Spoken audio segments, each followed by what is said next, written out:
যে দ্বিকক্ষ বিশিষ্ট পার্লামেন্টের কথা অলরেডি আমরা বলছি। আমরা তো অলরেডি বিএনপির পক্ষ থেকে বলা হয়েছে যে একই ব্যক্তি দুইবারের বেশি সরকার প্রধান হতে পারবে না। এই বিষয়গুলো তো বসে, যেটা আমরা এখনো যেটা বলছি, যে এই সমস্ত বিষয়গুলো নিয়ে রাজনৈতিক দলগুলোর সাথে যদি এই কেয়ারটেকার গভর্নমেন্ট আলোচনা করলে কোন কোন বিষয়গুলো ইমিডিয়েট করা দরকার, কোন কোন বিষয়গুলো পরবর্তী পর্যায়ে নির্বাচিত সরকার করবে, সেই বিষয়গুলো আলোচনা হতেই পারে। আপনাকে ধন্যবাদ। পার্টিকুলারলি বললেন, কিন্তু আপনি যে একটা গাড়ির কথা বললেন, এটা কেমন প্রমাণিত হচ্ছে যে বিএনপির লোকজন সেটা করছে বা উমুক করছে, নাম দেন, তাহলে তার বিরুদ্ধে আমরা ব্যবস্থা গ্রহণ করব। আমাদের দলের চেয়ারম্যান বলছে তো এই ব্যাপারে কোনো ছাড় নাই। যদি কেউ এগুলোর সাথে জড়িত থাকে অবশ্যই তার বিরুদ্ধে ব্যবস্থা নেওয়া হবে। এটা হলো। আরেকটা হলো যে বেশি পত্রিকাতে এসছে জনাব এম এ সাল্লাম গাড়ি সরানোর সময় চট্টগ্রাম দক্ষিণ জেলা বিএনপির যিনি সিনিয়র যুগ্ম সম্পাদক এনামুল হক এনাম, কর্ণফুলী থানা বিএনপির আহ্বায়ক এম মামুন মিয়া, দক্ষিণ জেলা বিএনপির আহ্বায়ক এম আবু সুফিয়ানের গাড়ি চালক সহ বিএনপির বেশ কিছু নেতাকর্মী উপস্থিত ছিল এবং ভিডিও ফুটেজে আমরা তো বলছি, যদি স্পেসিফিক কোনো ব্যাপারে কোনো এরকম কিছু আসে অবশ্যই সেটা দল ব্যবস্থা নেবে, আমরা তো বলছি।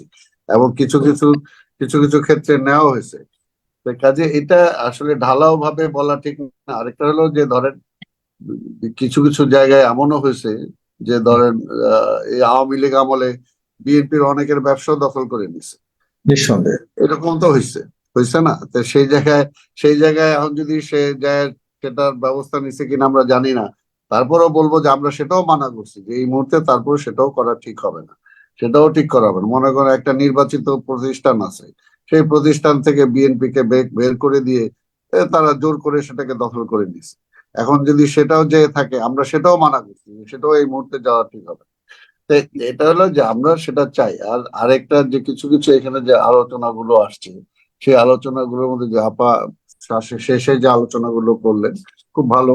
ওনাকে ধন্যবাদ জানাই যে আজকে তিনটা বিচার খুব স্পেসিফিক বলছেন উনি।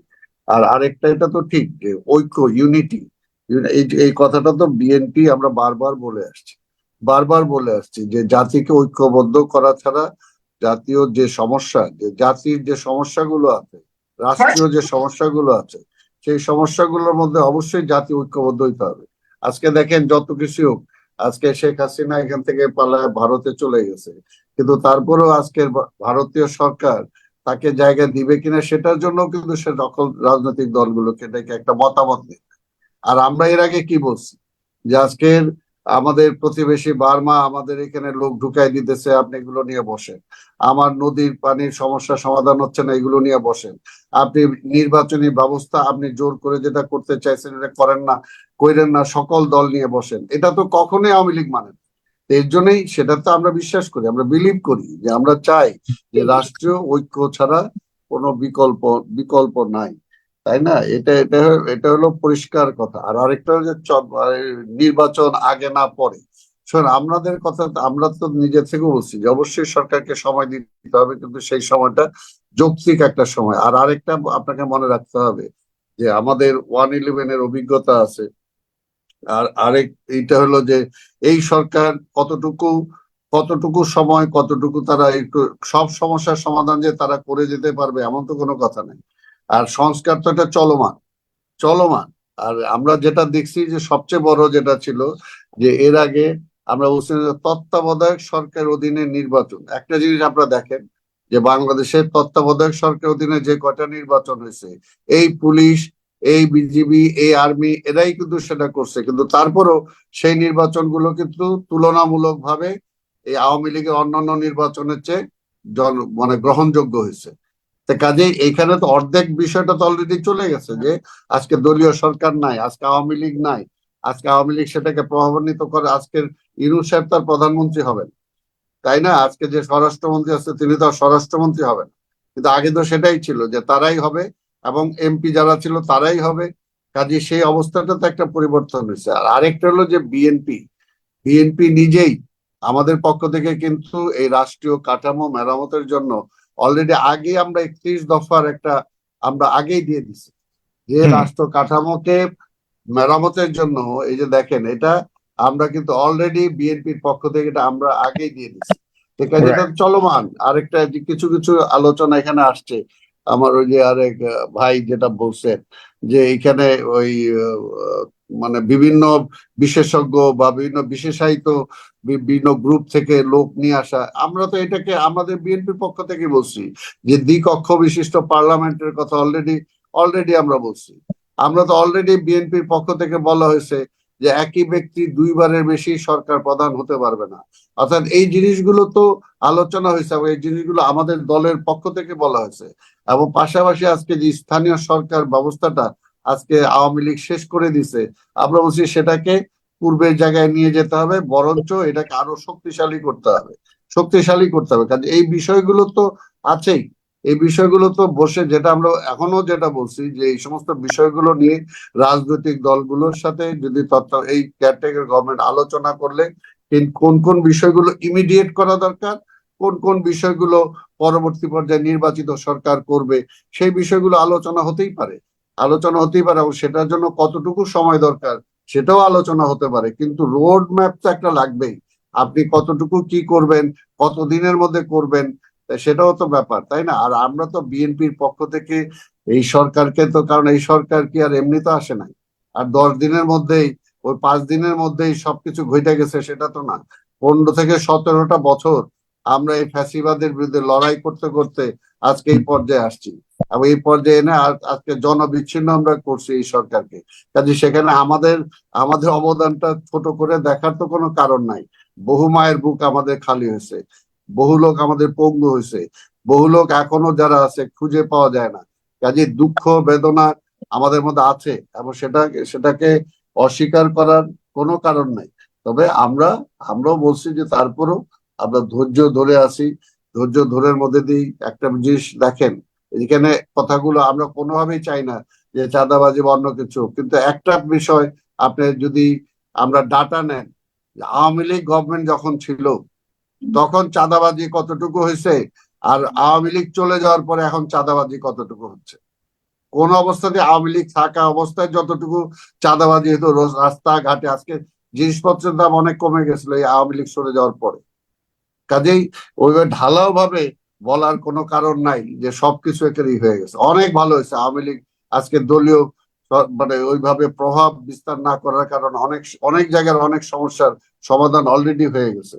আর এখানে আরেকটা জিনিস যেটা আমরা হচ্ছে, এখানে এক ভাই যেটা বললেন যে ভাতাগুলো, যে এটাও দেখেন এই ভাতাগুলোকে তারা দলীয়করণ করে ফেলছিল। একটা তার ইউনিয়ন পরিষদের চেয়ারম্যান, তার মাধ্যমে কেন যাবে?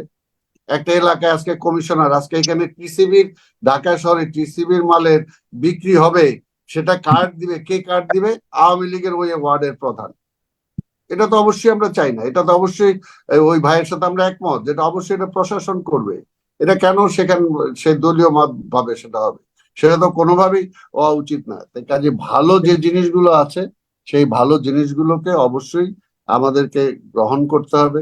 আর খারাপ যেগুলো আছে সেগুলো থেকে অবশ্যই সেগুলো, আর আমরা তো দলের পক্ষ থেকে হ্যাঁ বলছি যে কিছু কিছু দেখেন, এখন তো বিএনপি মামলা দিচ্ছে না বা পুলিশ মামলা দিচ্ছে না। আজকে যে সমস্ত মায়ের বুক খালি হয়েছে বা ভাইয়ের বা যে সমস্ত বোনের, আজকে সেই সমস্ত মামলাগুলো আজকে সেই সমস্ত পরিবার দিচ্ছে। সেখানে যাইও কিছু কিছু জায়গা হয়তো এমন হয়েছে যে হয়তো সংখ্যা বেশি হয়েছে বা যার হওয়া উচিত না তার, সেগুলো অবশ্যই ঠিক হয়ে যাবে। সেগুলো সরকার ঠিক করে ফেলবে, বা তদন্ত, এখনো তার পুরোপুরি মামলা না, সেগুলো তদন্ত হয়ে সেগুলো ঠিক হয়ে যাবে। আর সেগুলোর প্রচলন তো করে গেছে। সেটার আমি যেটা প্রথমেই বলছি যে আগের সরকার এমন একটা পর্যায়ে নিয়ে গেছে যে এটা থেকে রাতারাতি সেটা থেকে আপনি মুক্ত হয়ে যাবেন, সেটা তো হয়নি। আমাদের মামলাগুলো তো এখনো মুক্ত হয় নাই। আমরা যে মামলাগুলোতে এখনো ঝুলতেছি, যে মিথ্যা মামলাগুলো এখনো আমাদের নামে আছে, হত্যা মামলা সহ, তো সেগুলোর ব্যাপারেও তো বলতে হবে, একই কথা বলতে হবে। একই কথা বলতে হবে, যদি আপনি বলেন সে একই কথা বলতে হবে যে আমরা যে দীর্ঘদিন ধরে আজকে কোর্টে আমাদের প্রতিটা দিন, প্রতিটা মাসের যতদিন কোর্ট খোলা থাকে প্রায় প্রতিটা দিন আমাদেরকে কোর্টে যেতে হয়, সেটাও বলেন যে সেই মামলাগুলো আগে প্রত্যাহার করে নেন। সেটাও বলেন না কেন? সেটা তো বললে ভালো হয়। কারণ আজকে আমরা তো বলছি যে এই জিনিসগুলো কারোর জন্যই কাম্য না, কারোর জন্যই কাম্য না, সবার জন্যই সমান হওয়া উচিত। সেই সমান ব্যবস্থাটা আমরা এতদিন চাইছি, কিন্তু সেটার জন্য হয়নি। তো এখনো আমরা চাই যে আমরা বিশ্বাস করি যে গণতন্ত্র ছাড়া আজকে সত্যিকার গ্রহণযোগ্য নির্বাচন ছাড়া কিন্তু এবং সবার চাওয়া রাজনীতিতে একটাই যে রাজনীতি বিগত করতে সরকার যা করেছে, যেগুলি করেছে সেগুলিকে মানুষ পছন্দ করেনি, যে কারণে এই যে বললেন না আপনি, তো দীর্ঘ 15 বছরের ক্ষোভ বা 17 বছরের ক্ষোভ কিন্তু বিস্ফোরিত হয়ে এই একটা বিপ্লব হয়েছে।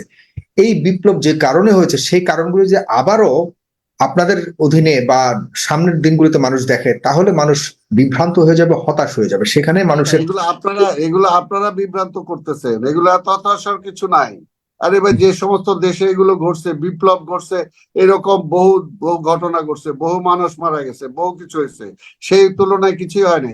আজকের আগের সরকার কি করছে? আজকে মনে কর বেকার সংখ্যা কত, আজকে বেকার চাকরি ছিল না, আজকে বিভিন্ন জায়গায় মানে দুর্নীতির এমন একটা পর্যায়ে চলে গেছিল যে মানুষের বৈষম্যটা এত বাড়ছে যে কিছু লোক অনেক বড় হয়ে গেছে, কিছু লোক একেবারে ভূমিহীন হয়ে গেছে, গরিব হয়ে গেছে।